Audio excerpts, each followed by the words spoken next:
एक transformer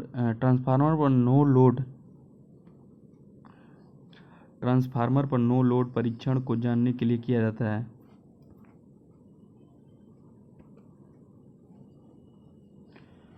magnetise current and no load loss. Transformer को no load test तथा transformer की चुंबक धारा नो लोड हानि को ज्ञात किया जाता है। नो लोड धारा I0 हो तो wattful component IW I0 cos theta 0। Magnetising current I mu I0 sin theta 0। No load I1 V0 cos theta 0। तो C होगा। संरक्षक धारा ट्रांसफार्मर के बोझ को डैश में निर्देशित किया जाता है, वोल्ट एम्पियर में निर्देशित किया जाता है। The वर्डन of protection current transformer is specified in volt ampere. एक करंट ट्रांसफार्मर होता है जिसकी रेटिंग VA में होती है। ट्रांसफार्मर को लिए उपयोग करते हैं, स्टेप अप या स्टेप डाउन AC वोल्टेज के लिए यूज करते हैं। ट्रांसफार्मर की स्टैटिक मशीन है जो परस्पर इंडक्शन सिद्धांत पर कार्य करता है। इसका प्रयोग केवल AC के लिए वोल्टेज को स्टेप अप तथा स्टेप डाउन करने के लिए काम में किया जाता है। यदि सेकेंडरी के कॉइल के टर्न्स की संख्या बढ़ा दी जाए तो स्टेप अप ट्रांसफार्मर हो जाता है। यदि सेकेंडरी के कॉइल की संख्या घटा दी जाए तो स्टेप डाउन ट्रांसफार्मर हो जाता है। ट्रांसफार्मर में आवृत्ति में बदलाव के साथ कॉपर लॉस रिमेन अनचेंज होता है। तांबे की क्षतियाँ अपरिवर्तित होती हैं। Copper loss remain unchange. Transformer में आवृत्ति को बदलाव के साथ अनचेंज होगा। ट्रांसफार्मर में आवृत्ति के परिवर्तन से कॉपर की हानियाँ पर कोई प्रभाव नहीं पड़ता है। आवृत्ति के बदलने से कोर हानियाँ बदलती हैं।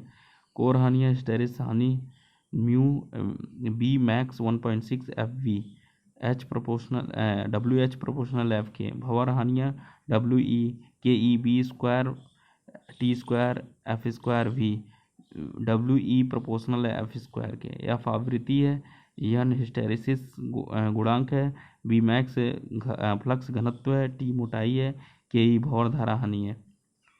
ट्रांसफार्मर निम्न पर आवृत्ति में परिवर्तन होने पर न्यूनतम प्रभावित होता है। यूनिटी पावर फैक्टर इकाई शक्ति गुणांक।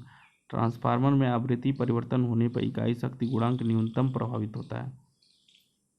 ट्रांसफार्मर में भंवर धारा हानियाँ निम्न में होती हैं, कोर में होती हैं। ट्रांसफार्मर में भंवर धारा हानियाँ कोर में होती हैं। कोर में दो प्रकार की हानियाँ होती हैं, हिस्टैरिसीस हानियाँ होती हैं, भंवर धारा हानियाँ होती हैं। देखो, ट्रांसफार्मर का इलेक्ट्रोमैग्नेटिक स्टैटिक मशीन है। ट्रांसफार्मर में दूसरी हानि ओमिक हानि है जो बदलती रहती है, इसलिए इसे परिवर्तित हानि कहते हैं। ट्रांसफार्मर के चुंबकीय घटक का शक्ति गुणांक होता है 0 होता है। ट्रांसफार्मर चुंबकीय घटक का शक्ति गुणांक 0 होती है। देखिए यहाँ बनाया गया E1 नीचे की तरफ है, E2 भी नीचे की तरफ, V1 ऊपर की 90 डिग्री बनाया गया है। तो देखिए I म्यू जो कि V1 से 90 डिग्री पश्चिगामी होता है, अक्रियशील तथा शक्तिहीन घटक संघटक कहलाता है। इसका कार्य केवल ट्रांसफार्मर कोर में चुंबकीय फ्लक्स उत्पन्न करना। I mu equal to I0 sine phi, power factor cos phi, 90 degree 0। स्पंदन पल्स ट्रांसफार्मर यूज किया जाता है फेराइट कोर में पल्स ट्रांसफार्मर का यूज किया जाता है। स्पंदन ट्रांसफार्मर फेराइट कोर का प्रयोग किया जाता है। ट्रांसफार्मर कौन सी क्षति भार के अनुसार अत्यधिक बदलती है? Copper loss. ट्रांसफार्मर में कॉपर लॉस लोड बदलने पर बदलता है। कॉपर हानि I स्क्वायर R होती है जो कि धारा पर निर्भर करती है। जब लोड बदलता है तो धारा का मान भी बदलता है। ट्रांसफार्मर में कोर हानि लगभग कांस्टेंट होती है, जिसमें दो हानि होती है, हिस्टैरिस हानि होती है और भंवर धारा हानि होती है। तेल से भरे ट्रांसफार्मर में तेल का कार्य निम्नलिखित करता है। इंसुलेशन एंड कूलिंग का कार्य करता है, विद्युत रोधन और शीतलन का कार्य करता है। तेल से भरे ट्रांसफार्मर तेल का कार्य वाइंडिंग को कूलिंग और इंसुलेशन प्रदान करना है। डाइलेक्ट्रिक स्ट्रेंथ है 40 kilovolt, flash point 140 degree centigrade, specific gravity 0.85 से 1.88 तक, प्योर पॉइंट मैक्सिमम 90 डिग्री और 4 point acidity at 27 degree maximum 0.05 mg, sludge value 1.2%। एक सेलेनाइड 2 कुंडलियों का प्रयोग करता है। वाइंडिंग कहलाती है। पुल इन एंड होल्ड आउट, पुल इन और होल्ड आउट, एक सोलेनॉइड दो कुंडलियों का प्रयोग करता है। यह कुंडलियां पुल इन तथा पुल आउट कहलाती हैं। ट्रांसफार्मर का मूल्य कार्य निम्नलिखित में परिवर्तन करना है। वोल्टेज में ट्रांसफार्मर का मूल्य कार्य वोल्टेज व धारा परिवर्तन करना है। दो ट्रांसफार्मर समांतर में चल रहे हैं तो दोनों निम्नलिखित के आधार पर लोड का स्वभाजन करेंगे। पर यूनिट इम्पीडेंस, प्रति इकाई प्रतिबाधा। दो समांतर ट्रांसफार्मर पैरेलल में चल रहे हैं तो प्रति इकाई प्रतिबाधा के आधार पर लोड का सहभाजन करेंगे। स्टेप अप या स्टेप डाउन ट्रांसफार्मर में विद्युत शक्ति में परिवर्तन के बिना एक परिपथ से दूसरे परिपथ में स्थानांतरित करता है। आवृत्ति में step up step down transformer विद्युत शक्ति आवृत्ति में परिवर्तन के बिना एक परिपथ से दूसरे परिपथ में स्थानांतरित होता है। ट्रांसफार्मर में शक्ति का हस्तांतरण समान आवृत्ति पर एक स्थान से दूसरे स्थान पर होता है, अर्थात यह समान आवृत्ति पर निम्न वोल्टता को उच्च वोल्टता में तथा उच्च वोल्टता को निम्न वोल्टता में परिवर्तित करता है। ब्रीदर में रखा सिलिका जेल नमी को शोषित करता है। Observe the moisture. ब्रीदर में रखा सिलिका जेल नमी को शोषित करता है। जब ट्रांसफार्मर ऑयल में किसी कारणवश नमी आ जाती है तो तेल का परावैद्युत सामर्थ्य घट जाता है, जिससे ट्रांसफार्मर में दोष उत्पन्न हो जाता है और ट्रांसफार्मर काम करना बंद कर सकता है। तेल साफ तथा नमी रहित व सूखा रहे, इसलिए ट्रांसफार्मर के ढक्कन या संचरण पर बीदर को लगाया जाता है। क्वेश्चन बाद में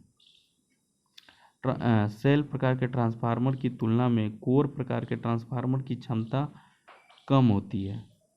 सेल प्रकार के ट्रांसफार्मर की तुलना में कोर प्रकार के ट्रांसफार्मर की क्षमता कम होती है।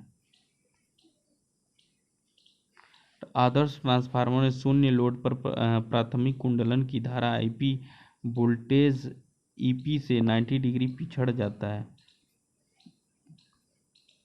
ट्रांसफार्मर की प्राथमिक और द्वितीयक कुंडलन में सदैव एक उभयनिष्ठ चुंबकीय परिपथ होता है। ट्रांसफार्मर की प्राथमिक द्वितीयक कुंडलन में सदैव एक उभयनिष्ठ चुंबकीय परिपथ होता है। जिस वाइंडिंग को एसी स्रोत से जोड़ा जाता है तो प्राथमिक वाइंडिंग कहते हैं, और जिस वाइंडिंग में किसी परिपथ को एसी वोल्टेज प्रदान की जाती है उसे द्वितीयक कुंडलन कहते हैं। एक ट्रांसफार्मर की द्वितीयक कुंडलन में प्रेरित विद्युत वाहक बल निर्भर करता है सभी पर, चुंबकीय फ्लक्स के परिणाम पर, स्रोत की आवृत्ति पर, लपेट की संख्या पर, सभी पर।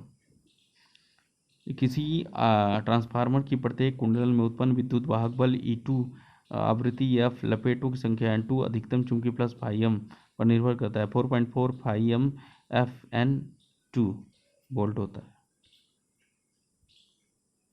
वितरण ट्रांसफार्मर को इस प्रकार अभिकल्पित डिजाइन किया जाता है जिससे कि उसमें लौ क्षति आयरन लॉस न्यूनतम रहे, क्योंकि ट्रांसफार्मर की प्राथमिक कुंडलन 24 घंटे उत्तेजित रहती है। वितरण ट्रांसफार्मर को इस प्रकार अभिकल्पित किया जाता है जिससे कि लौ हानि न्यूनतम रहे, क्योंकि ट्रांसफार्मर की प्राथमिक कुंडली 24 घंटे उत्तेजित रहती है। यदि किसी ट्रांसफार्मर की द्वितीयक कुंडली में लपेटों को दोगुना कर दिया जाए, साथ ही प्राथमिक वोल्टेज को आधा कर दिया जाए, द्वितीयक वोल्टेजता क्या होगी? पूर्ववत ही रहेगी। यदि किसी ट्रांसफार्मर की द्वितीयक लपेटों को दोगुना कर दिया जाए, साथ ही प्राथमिक वोल्टेजता को आधा कर दिया जाए, तो द्वितीयक वोल्टेजता पूर्ववत ही रहेगा। एम्पलीफायर की तुलना में ट्रांसफार्मर आउटपुट शक्ति नहीं बढ़ाता। एम्पलीफायर की तुलना में ट्रांसफार्मर आउटपुट शक्ति नहीं बढ़ाता है। ट्रांसफार्मर यदि अधिकतम दक्षता पर कार्य कर रहा है तो उसकी लौ क्षति आयरन लॉस 500 वाट है तो उसकी ताम्र कॉपर लॉस होगी। ट्रांसफार्मर यदि अधिक दक्षता पर कार्य कर रहा है और उसकी लौ हानि 500 वाट है तो उसकी ताम्र हानि भी 500 वाट ही होगी, क्योंकि अधिकतम दक्षता पर लौ हानि और ताम्र हानि दोनों बराबर होते हैं।